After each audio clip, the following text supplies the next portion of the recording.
தொடக்க நிலை, ஆரம்ப நிலைங்கிறது என்று சொன்னால் சும்மா கோயிலுக்கு போகிறது, நம்ம இந்த மந்திரங்களை சொல்கிறது, ஜெபமாலை சொல்கிறது, மற்ற இந்து சகோதரர்கள் அந்த குல தெய்வங்களை என்ன செய்கிறதுனா வழிபடுறது, அந்த ப்ரேயர் பண்ணுறது எல்லாமே ஒரே அந்த தொடக்க நிலை தான். ஆரம்ப நிலை கடவுள்கிட்ட போகிறதுக்குரிய பேசிக், அதாவது எல்கேஜி யூகேஜி 1ஆம் கிளாஸ் 2ஆம் கிளாஸ்.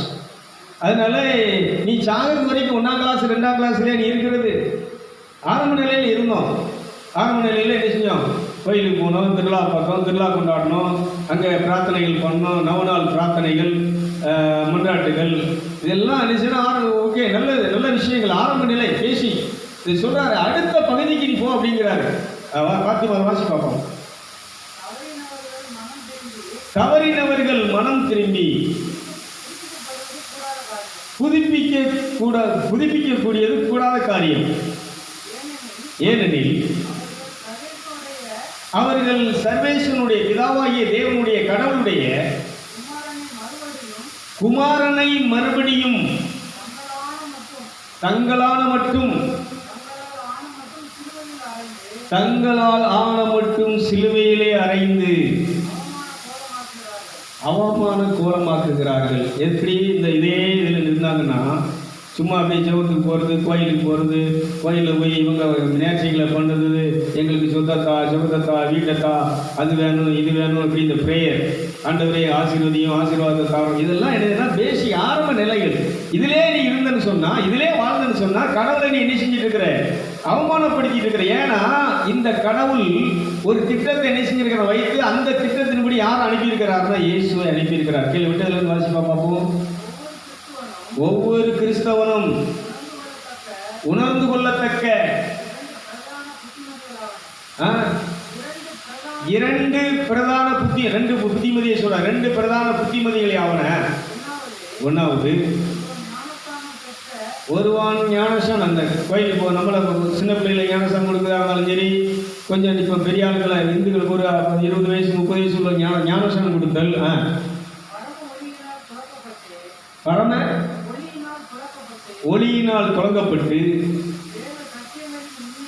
தேவ சத்தியத்தின் உண்மையை உணர்ந்து கொண்டு உறுதி பூசலினால், இந்த உறுதி பூசல் நம்ம ஆட்சியில் கொடுக்குறாங்க பார்த்தீங்களா? புது நன்மை எடுத்து என்ன கொடுப்பாங்க? உறுதி பூசல்னால் இஸ்பிரித்து சாந்துவின் வரங்களிலும் இஷ்ட பிரகாரத்திலும் அலைந்து தேவ நற்கருணை திருவிருந்த ஆராதனை முதலான திருப்பலி, திருவிருந்த ஆராதனை முதலான திரவிய, இது வந்து திருவருட்சாரம் திரவிய அனுமானங்களால் அவன் ஆத்மா திருப்தியாக்கப்பட்டு, ஒரு மனுஷனுடைய ஆத்மா எதுல திருப்தியாகுன்னா இந்த பரிசுத்தாவின் ஞானஸ்நானம் பெறுதலையும், அந்த இயேசு கிறிஸ்துவனுடைய உடலை ரத்தத்தை அந்த திருவிருந்த நம்ம உட்கொள்றதுலையும் இந்த ஆன்மா என்ன செய்கிறது? திருப்தி அடைந்து பரலோக, நல்லா கவனிச்சுக்கோங்க, அது எதுக்குன்னு சொன்னா பரலோகத்துக்குரிய உறவு, பரலோகத்தினுடைய நன்மைகளை. அதான் இந்த 4வது நிலையினுடைய தன்மை என்னன்னா, பரலோகத்தினுடைய தன்மையை, பரலோகத்தினுடைய நிலையை, பரலோகத்தை சொந்தமாக்கி கொள்ளக்கூடிய ஒரு அனுபவத்தை, நிலையை உண்டாக்குகிற ஒரு இடம் தான் எதுன்னு சொன்னா இந்த 4வது ஸ்தலம், 4வது சக்கரம், 4வது முத்திரை. நான் விட்டதுக்கு வாசி காட்டுது. பரலோக இன்பத்தை ருசி பார்த்த பின் தேவ விரோதத்தை, மறுபடியும் தேவனை விரோதிச்சு மறந்து அவரை இருதயத்தில் வைக்காம வேற உலகத்தை வச்சு, செல்வத்தை வச்சு, பணத்தை வச்சு, இந்த உலக சடங்காச்சாரங்களை, மத வழிபாடுகளை வச்சு நம்ம வாழ்ந்தோம்னா, தவறு செய்யும் போது அவிவிசுவாசியின் அந்த நன்மைகளை எல்லாம் இழந்து போவதினால் அப்படியேப்பட்டவன் மனம் திரும்புவது முன்னு இருந்த அந்த பரலோக பரம நன்மைகளை முற்றிலும் திரும்ப அடைவதும் முடியாத காரியம், கூடாத காரியம். 2வது வாசி பார்ப்போம். இரண்டாவது, ஒரு நல்லா கவனிச்சுக்கோ. இப்போ தான் அங்கே பைபிள் சொல்லுது, ஒரு மனுஷனுடைய ஆன்மா என்பது, ஒரு மனிதனுடைய ஆன்மா தோட்டம் என்பதாம். கடவுளுடைய தோட்டம். அதான் முதலே சொன்னேன், இந்த வசனத்தை தான் சொல்றேன். கடவுளுடைய தோட்டம் என்பதாம். அதனால் நல்லா கொஞ்சம், ஆன்மா என்பது கடவுளுடைய தோட்டம். இன்னைக்கு நம்ம நிலத்தை எப்படி உழுது, அதை பருவம் பண்ணி, அதில் பயிரிட்டு, விதை ஊனி, கத்தரி செடியை நட்டு, மிளகு செடியை நட்டு, மற்ற நெல் பயிரை நட்டு, எப்படி அதை உருவாக்கி, அதை களை எடுத்து, அதுக்கு உரம் போட்டு, அதை எப்படி பலன் எடுக்கிறோமோ, இது போல ஆன்மா என்பது ஒரு நிலம், ஒரு தோட்டம், கடவுளுடைய நிலம், கடவுளுடைய தோட்டம். இதை ஒரு மனுஷன் என்ன செய்யணும்னு சொன்னா, தியானம் என்கிற ஒன்றினால், தவம் என்கிற ஒன்றினால், மனம் திரும்புதல் என்கிற ஒரு நிலையினால் இதை என்ன செய்யணும்னு சொன்னா, புதுப்பித்து கடவுளுக்கு உகந்த தோட்டமாக, கடவுளுக்கு உகந்த நிலமாக, கடவுளுடைய வார்த்தையினால் தினமும் அது என்ன செய்யப்பட வேண்டும், விதைக்கப்பட்டு இது என்ன செய்யணும், முளைத்து அது வளர்ச்சி அடைய வேண்டும், அது பசுமையாக்கப்பட வேண்டும். அது என்ன செய்ய வேண்டும், நல்ல கொழுந்து விட்டு கொழுன்னு நீர்க்கால் ஓரத்தில் நடப்பட்ட செடி போல அந்த ஆன்மாவில் என்ன செய்யணும்னா, அன்பு கொழுந்து விட்டு எரியணும், என்ன செய்யணும், மகிழ்ச்சி என்ன செய்யணும், கொழுந்து விட்டு எரியணும், சந்தோஷம் என்ன செய்யணும், கொழுந்து விட்டு எரியணும், சமாதானம் அங்கே என்ன செய்யணும், நிரம்பி வழியணும். உன்கிட்ட வர்றவங்க எல்லாரும் சமாதானத்தை அடையணும். என் சமாதானம் இந்த உலகம் கொடுக்கிற சமாதானம் போல அன்று, நான் சிலுவையிலே சம்பாதித்த சமாதானம் அது தெய்வீகமானது.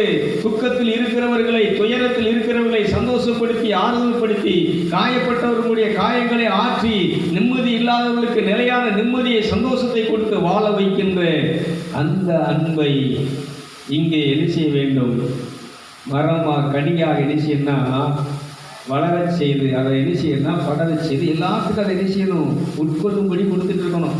அதனால விட்டல் வாசி பார்த்திவன் நிலம், அதிலே தேவன் நல்ல விதையை, தன்னுடைய வார்த்தை என்னும் விதையை விதைத்து அதற்கு நல்ல மழையை வருஷிக்க பண்ணுகிறார். நல்லா கவனிச்சுக்கோங்க. அதான் பரிசுத்த ஆவியின் அபிஷேகம். நல்ல மழையை வருஷிக்க செய்து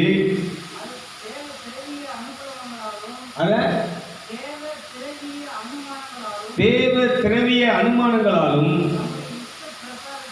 நம்முடைய இஷ்ட பிரசாதத்தினாலும் அந்த ஆத்மாவை குளிரச்சு. நல்லா கவனிச்சுக்கோங்க. ஆன்மா மனசை குளிர பண்றது, ஆன்மாவை குளிர பண்றது. நல்லா கவனிச்சுக்கோங்க. இன்னைக்கு இந்த செய்தி ஒவ்வொரு மனுஷனுடைய ஆன்மாவை குளிர பண்ணுறதுனால, அதனால தான் ஹிந்தி, மற்ற இங்கிலீஷு, தெலுங்கு, கன்னடா எல்லா மொழியில் இருக்கிறவங்களும் இதில் என்ன செய்யணும்னா, அந்த ஒரு ஈர்ப்பு இருக்கிறதுனால, குளிர்ச்சி இருக்கிறதுனால, நிம்மதி இருக்கிறதுனால எல்லாரும் என்ன செஞ்சுருக்கிறாங்கன்னா பார்த்து இதுக்கு மெசேஜ் மெயில் அனுப்பிட்டு இருக்கிறாங்க.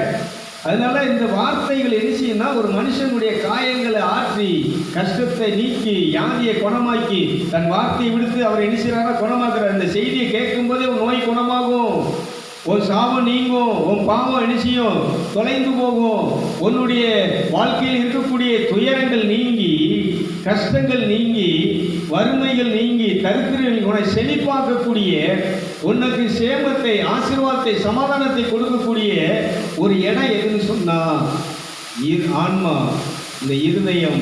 இதில் தேவனுடைய வார்த்தை இருதயத்திலிருந்து வரணும், இருதயத்தில் விதைக்கப்படணும்.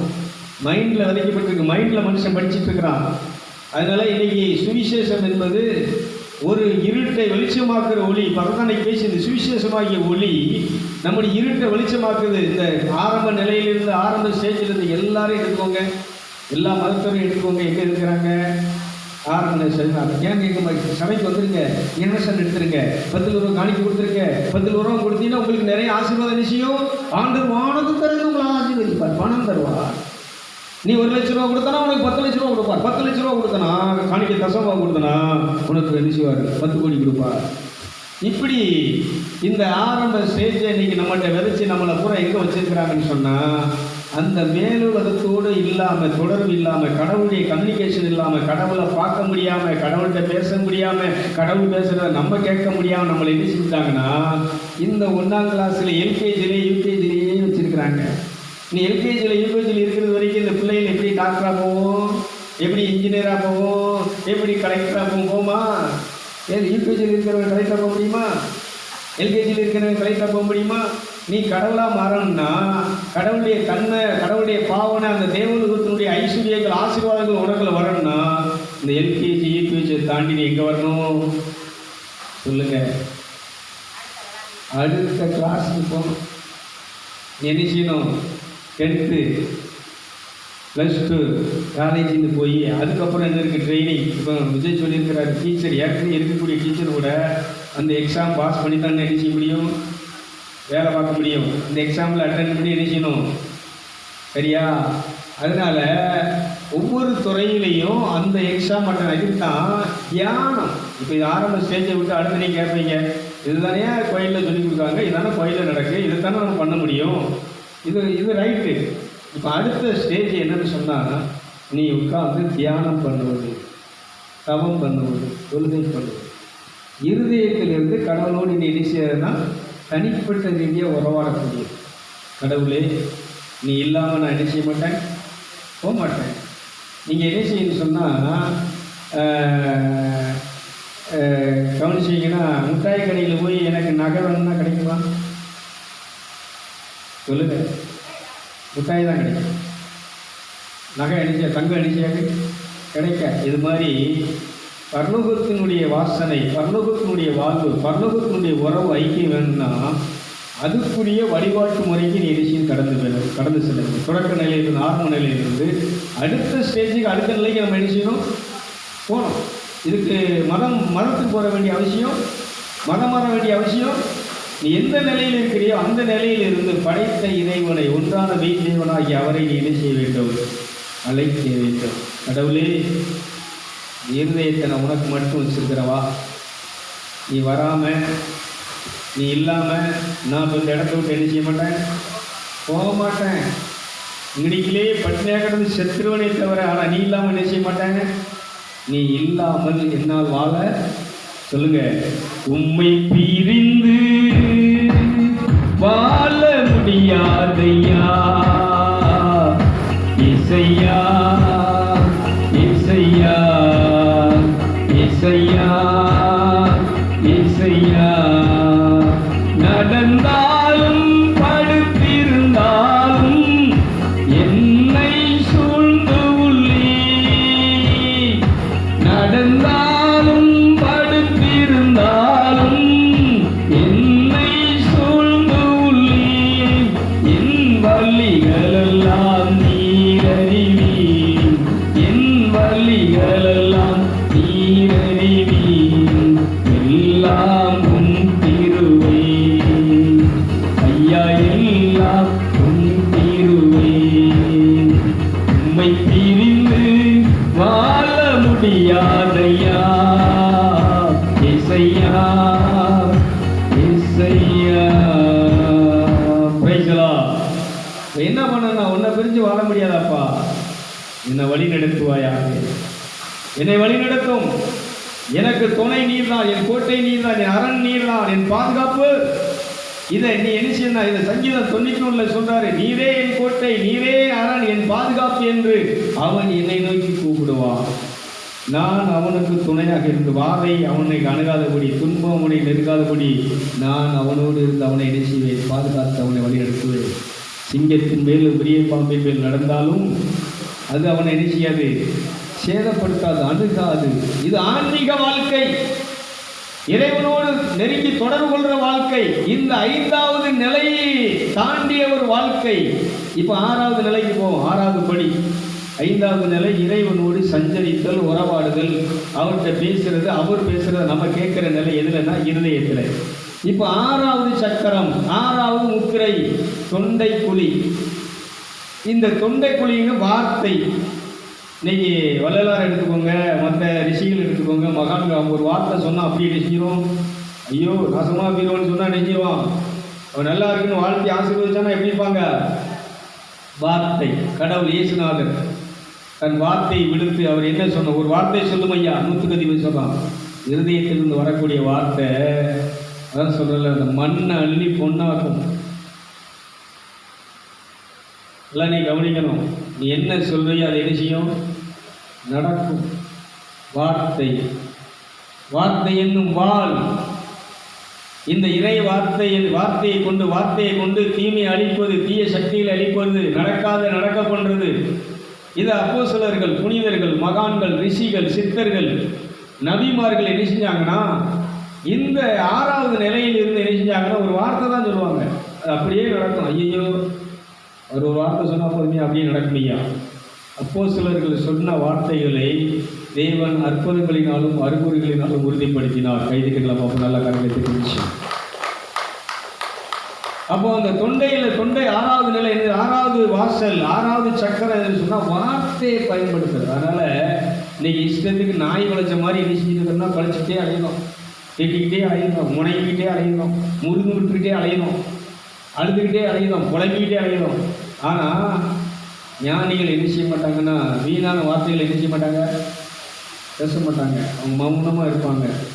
தேவைப்பட்டால் இதயத்திலிருந்து ஒரு வார்த்தை என்ன செய்வாங்க, அந்த வார்த்தை வேறு. கடவுள் சொல்றார், நான் அனுப்பின வார்த்தை வானத்திலிருந்து எப்படி மழை பெஞ்சு பனி பெஞ்சு புல் பூண்டுகளை முளைக்க பண்ணும், இது போல என் வார்த்தை இருக்கும். அதனால தெய்வீக நிலையில் இருந்து அவங்க என்ன செய்றாங்கன்னா பேசினாங்க.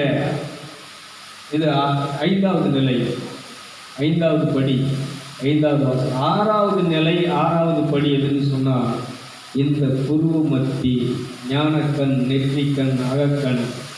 ஒரு அழிலே சொல்லுங்க, அது சத்தமாக சொல்லுவாங்க. இதெல்லாம் பைபிள் இருக்கானா? இருக்கு. இதைத்தான் இந்து சகோதரர்கள் என்ன செய்றாங்கன்னா மாற்றி சொல்றாங்க. மூலாதார சக்கரம், சுவாதிசன சக்கரம், மணிப்பூர சக்கரம், இப்படி விசுத்தி, இப்படி அவங்க என்ன செய்றாங்கன்னா பேர்களை மாற்றிட்டாங்க. இது வாழும் இல்லாமல் தலையும் இல்லாமல் இருக்குது, அர்த்தமே தெரியாமல் இருக்கு. இது ஆன்மாவில் இருக்கக்கூடியது, ஆன்மாவில் இருந்து என்ன செய்யக்கூடியது, பற்றி எரியக்கூடியது. நான் உன் மேலே கையை வச்ச போது நீ பெற்ற அபிஷேகத்தை, தேவ வரத்தை ஈயன்னு அனல் மூட்டி எரிசி எழுப்புன்னு பவுல் திமோத்தி சொல்லுவார். அதனால இதெல்லாம் அந்த ஆன்மா இயேசு கிறிஸ்துடைய மாசற்ற விளையாடப்பட்ட இரத்தத்தினால் பாவம் போக்கப்பட்டு சாபம் நீக்கப்பட்டு இந்த ஆன்மா உயிர் தெழுந்த ஒரு ஆன்மா. அது குண்டலினிங்கிறது இந்து சகோதரர்கள் நிறைய தியான மையங்கள், குண்டலினி யோகா தியானம் பயிற்சி, இந்த பயிற்சி இந்த வாரம் நடக்கும். இதுக்கு 5000 ரூபா ஃபீஸு, சாப்பாடு ஃபீஸு, தங்கு இட வசதி, இப்படியெல்லாம் நினைஞ்சிருக்கிறாங்கன்னா நிறைய பணம் வசூல் பண்ணிட்டு இருக்கிறாங்க. ஒரு குண்டலினியும் அங்கே இனிஷியாதான் எழுப்பாது. ஏன்னா செத்து கிடக்க. இதை உயிர்ப்பிக்கக்கூடிய சக்தி யாருக்கு இருக்குன்னு சொன்னால் இயேசுக்கு மட்டும்தான் இருக்குது. இயேசுடைய ரத்தத்துக்கு மட்டும்தான் இருக்குது. ரத்தத்தில் தான் என்ன இருக்குது, உயிர் இருக்குது. ஆன்மாவை உயிர்ப்பிக்கக்கூடிய சக்தி யாருக்கு இருக்குன்னா இயேசுவின் ரத்தத்துக்கு மாத்திரமே இருக்குது. இல்லைன்னா நீங்கள் வேறு ஏதாவது இருக்கா சொல்லுங்க பார்ப்போம். இதை பயன்படுத்தி நீங்கள் பண்ணி பாருங்கள். இதே நீங்கள் பண்ணுற யோகா, அந்த தியான பயிற்சியை உங்கள் மாசற்ற ரத்தத்தால் என் பாவத்தை கழுவி பாவத்தில் இருக்கும்போது எப்படி இந்த தெய்வீக உணர்வுகளை வரும், எப்படி இந்த தெய்வீக தன்மை உணர்வுகளை வரும், எப்படி நீ ஒன்று சொன்னால் எப்படி ஒன்று நடக்கும். நீயே சாபத்தில் கிடக்க, ஆன்மா பாவத்தில் என்ன மறிச்சு கிடக்கு, கர்ம வினையில நீ உட்கார்ந்துட்டு இருக்கிற. ஜென்ம பாவத்தில் இருக்கிறவங்க அம்மா உன்னை பெக்கும் போதே நினைஞ்சிருக்கிறா, ஜென்ம பாவத்தில் கர்ம பாவத்தில் பெற்றிருக்காரு. காவிரி சொல்றாரு, நான் என் தாய் அன்னை என்ன பாவத்திலே என்னை கருத்தரித்தாள், ஜென்ம பாவ நிலையிலே நான் உருவானேன். இதை பவுல் சொல்றாரு, நன்மை செய்யலான்னு நினைக்கிறேன், தீமையே செய்வேன். நல்லா வாழன்னு நினைக்கிறேன், நல்லா வாழ முடியல. எனக்குள் இருக்கக்கூடிய பாவமே இதை என்ன செய்து கொண்டிருக்கிறது, தூண்டி எழுப்பி கொண்டிருக்கிறது. அதனால இந்த சக்கரங்கள், இந்த முத்திரைகள்லாம் ஓப்பன் ஆகுன்னா, இந்த குண்டலினி உனக்குள்ள என்ன செய்யணும், வேலை செய்யணும்னா, குண்டலினிங்கிறது வேற ஒன்றும் இல்லை, ஆன்மா. இந்த ஆன்மாவை தான் அவங்க எழுதிக்கிறாங்க. குண்டலினி பேரை மாற்றி நம்மளை குழப்பி, அதுக்கு குண்டலினா யாருக்கு என்ன தெரியுது, அதுக்கு ஏதாவது விளக்கம் தெரியுதா? குண்டலினியை எழுப்பி என்ன செய்யணும், சக்கரங்களை 7 சக்கரங்களையும் என்ன செய்யணும், எழுப்பி மேலே வரணும். அது எழுப்பினா தானே எழுப்ப முடியும். அது மேலே வரும், அது மேலே வரணும். அதுக்கு நிறைய விளக்கங்களை சொல்கிறாங்க. ரொம்ப நானும் அதெல்லாம் உட்கார்ந்து பார்த்து ஆராய்ச்சி பண்ணி இதெல்லாம் என்னதுடா அப்படின்னு பார்த்தா எங்கே எலும்பு ஒன்றும் எலும்புன மாதிரி தெரியலையே. எல்லா பயிற்சியும் பண்ணி பார்த்துட்டு கடைசியாக பார்க்கும்போது தான் கடவுள் இந்த புருவ மத்தியை, ஞானக்கண்ணை, நெற்றிக்கண்ணை திறந்தார். கைதிட்டு நம்ம நல்ல காரணம். இங்கேதான் ஞானம் வரும். இந்த ஞானத்தின் ஆவி, கடவுள் அப்படி சொல்ற, ஞானத்தின் ஆவியை நீங்கள் பெற்றிருக்கிறீர்கள். ஞானத்தின் ஆவியானவர்கள் வழி நடத்துகிறார். இந்த ஞானம்ங்கிறது எங்கன்னா புருவ மத்தியில் வரும்போது என்ன செய்யலாம், ஞானம். இந்த உலக அறிவெல்லாம் குப்பை, இந்த உலக அறிவெல்லாம் ஸ்டாப் ஆகிடும். இங்கே தான் என்ன செய்கிறாங்கன்னா, ராஜாக்கள் முதல் கொண்டு, பட்டினத்தார் முதல் கொண்டு, வள்ளலார் முதல் கொண்டு, சித்தர்கள் மகான்கள் முதல் கொண்டு என்ன செஞ்சாங்கன்னா, இந்த கண் திறக்கப்பட்ட உடனே குப்பை. வள்ளலார் சொல்றாரு குப்பை. பட்டினத்தார் சொல்றாரு, பட்டினத்தாருக்கு ராஜா வந்து சொல்றா, இவ்வளோ பெரிய ராணி மாதிரி அழகான பொண்டாட்டியை விட்டுட்டு எல்லாத்தையும் அன்னைக்கு உள்ள கோடிக்கணக்கான சொத்துக்களையும் பணத்தையும் வேண்டாம்னு விட்டுட்டு நீ இப்படி பண்டாரமா எல்லாம் உடுத்தினதெல்லாம் ராஜ உடையெல்லாம் கலட்டி போட்டு நீ நீச்சிட்டு இருக்கிற, இப்படி ஒரு பண்டாரம் மாதிரி உடுத்த உட கூட சரியில்லாமல் இடிஞ்சிருக்கிற உட்காந்துட்டு இருக்கிறேன் கேட்கும்போது, அப்போ தான் அவர் சொல்கிறாரு, நீ ராஜாவோட உறுத்தி ராணியோடு இருக்கிறவன் நட்டமாக நின்றுட்டு இருக்கிற, நான் இந்த ஒரு சிம்பிளான எளிய உடையில் தரையில் உட்காந்து உனக்கு என்ன செஞ்சுட்டு இருக்கிறேன். ஏன்னா இதெல்லாம் குப்பை, இந்த அழகெல்லாம் குப்பை. இது அழகான சரீரம், அவ்வளோதான். ஊன் உடல், அவ்வளோதான். இதில் என்ன இருக்குது யோசித்து பார்த்தா, முளை இருக்குது, தலை இருக்குது, ரத்தம் இருக்குது, நீர் இருக்குது. அசிங்கமான குணங்கள், சுவாபங்கள், தன்மைகள் எதில் இருக்குன்னு சொன்னால், நீ பக்கத்தில் வச்சிருக்கே அழகான ஒரு உருவம், சிவப்பு சொல்லி அழகான ஒரு பெஞ்சாதி ராணி, இவட்டு இருக்கிறது பூரா என்னது சொல்லுங்க. இது யார் சொல்றார்? பட்டினத்தார் சொல்றாரு. பட்டினத்தார் இந்த பொம்பளையை பார்த்து எப்படி வர்ணிக்கிறார்னா, சலமும் தேதியும் நாக்கமும் நிறைந்த குடல் இந்த வயிற்றுக்குள்ள என்ன செஞ்சுட்டு இருக்கு. எல்லாருக்குமே அதான். எல்லாருக்கும் சொன்ன ஏன் சண்டைக்கு வந்துட மாட்டேயே, பொட்டு தாய்க்கிட்ட இதான் இருக்குன்னு சொன்னால் பொட்டு தாய் வேண்டி சண்டைக்கு வர மாட்டேயே. அதனால தான் பட்டினத்தார் நினைஞ்சிட்டு இருக்கிறேன். பட்டினத்தார் நினைஞ்சிட்டு இருக்கிறேன். பட்டினத்தார் ஒரு மகான், பெரிய கோடீஸ்வரன். அன்னைக்கு உள்ள இதில் வந்து பல கோடிக்கு அதிபதியாக இருந்தது யாரும் சொன்னால் பட்டினத்தார். இந்த குருவமூர்த்தி இந்த 6வது சக்கரம், 6வது வாசல் திறக்கப்பட்ட உடனே அவர் சொல்றாரு, இதையெல்லாம் குப்பை. இதைத்தான் பவுல் சொல்லுகிறார், என் படிப்பு குப்பை, இந்த மதத்தினுடைய வழிபாடுகள், சடங்காச்சாரங்கள் எல்லாம் குப்பை. எல்லாத்தையும் என்ன செய்றாரு, குப்பைன்னு சொல்றாரு. பணம், படிப்பு, கமடியில் கீழே உட்கார்ந்து இடிஞ்சார வேதங்களை முறையாக கற்றுறது மட்டும் சொல்றாரு, அதெல்லாம் குப்பை. நான் பைபிள் காலேஜ் படிச்சுட்டேன், நான் பாஸ்டர், ரெவரண்டு, கபரண்டு, எந்த ரவண்டு, எந்த வரண்டும் என்றதுன்னு சொன்னா அவர் பைபிள் சொல்றது, பட்டினத்தார் சொல்றது குப்பை. அப்பா, இந்த 6வது சக்கரம், புருவமூர்த்தி, ஞானக்கண், நெற்றிக்கண், அந்த ஞானக்கண் திறக்கப்பட்ட மனிதன் யாருன்னு சொன்னா தெய்வீக அம்சம் உடையவன். கைத்திகளை நல்லா கரங்க. இதான் ஆன்மீகம். ஒருத்தருக்கு ஆன்மா ஆன்மான்னு நீங்க நினைச்சிருக்கிறீங்க, ஏமாத்திட்டு. ஆன்மானா என்ன? ஆன்மான்னு ஒண்ணுமே கிடையாது அப்படிங்கிறார். ஆன்மான்னு ஒண்ணு கிடையாதுன்னா நீ என்ன செய்ய, உயிரோட இருக்க முடியாது. அவன் ஆன்மா உடலை விட்டு பிரிஞ்சு போயிட்டுனா என்ன செய்யறான், பாடி, டெட் பாடி. நான் இருக்கிறேன், ஜெயம் ராஜ் இறந்து விட்டார், செத்துட்டாருன்னா என்ன உண்டாகும், பாடியை கிடைக்க, பாடியை கொண்டு வந்துட்டு இருக்கிறாங்க. ராஜ் கொண்டு வராங்கன்னு சொல்லுவாங்க, பாடி வந்து டெட் பாடி வந்து நினைச்சுவாங்க. சொல்லுங்களேன், யாராவது பேரை சொல்கிறாங்களா? பாடியை கொண்டு வந்துட்டுருக்காங்க. பாடி எப்போ அடக்கம் பண்ண போகிறாங்க, பேர் கூட கிடைக்காது. அப்போ அந்த நண்பருக்கு சொல்கிறேன், இந்த ஆன்மா இல்லைன்னா நீ யாரு, பாடி, டெட் பாடி. அதனால இந்த உடல் ரீதியான இந்த அழகுக்காக, இந்த கவர்ச்சிக்காக, இந்த மாயைக்காக வாலிப தம்பி, வாலிப தங்கச்சி, என் மனசை பிடிச்சிக்க ஹிருதயத்தை அதுக்கு நான் பறி கொடுத்துட்டேன்னு சொன்னால் நீ என்ன செய்ய போகிற, பாலடைஞ்சு என்ன செய்ய போகிற, சிக்கலுக்குள்ள, பிரச்சனைக்குள்ள, பாதைக்குள்ள, துன்பங்களுக்குள்ள. அதான் பவுல் சொல்றாரு, திருமணம் என்பது, இல்லற வாழ்க்கை என்பது துன்பத்திற்கு ஆரம்பம். சுதந்திரம் நினைச்சுது பறிப்போகுது. அதனால அவங்க இதெல்லாம் விட்டு என்ன செஞ்சாங்கன்னா வெளியில வந்தாங்க. இதை நம்ம தேவசாய பிள்ளை சொல்றாரு தன்னுடைய மனைவியை பார்த்து. அவர் என்ன செய்கிறாருன்னா, ஏம்மா நீ அந்த கடவுளை நேசிக்கணும், நம்ம 2 பேரும் எப்படி இருக்கணும், இந்த குப்பையான வாழ்க்கையை என்ன செய்யக்கூடாது. இந்த இல்லற வாழ்க்கை என்பது ஒரு மகா குப்பை, கேவலமான ஒரு வாழ்க்கை. அதனால நான் எப்படி இருதயத்தில், இதுவரைக்கும் நீ என் இருதயத்திலிருந்து இப்போ யார் இருதயத்தில் இருக்கிறானா, எனக்காக, உனக்காக, உலகத்தில் மனுஷனாக உதவிக்க ரத்தம் சிந்திய பாடுபட்ட இயேசு கிறிஸ்து இருக்கிறான். அவருக்கு இந்த இருதயத்தை கொடுத்ததுனால நீ என் சகோதரியாக இருக்கிறார். கைதிகளை பார்ப்போம். காமம் இல்லை, அன்பு இருந்தது. அன்பு வந்து உயர்ந்த நிலையில் உள்ளது, தன்னலத்தை நாடாதது, இருமாப்பா இருக்காது, கேவலமானது என்ன செய்யாது, பார்க்காது, நினைக்காது, சிந்திக்காது, செயல்படாது.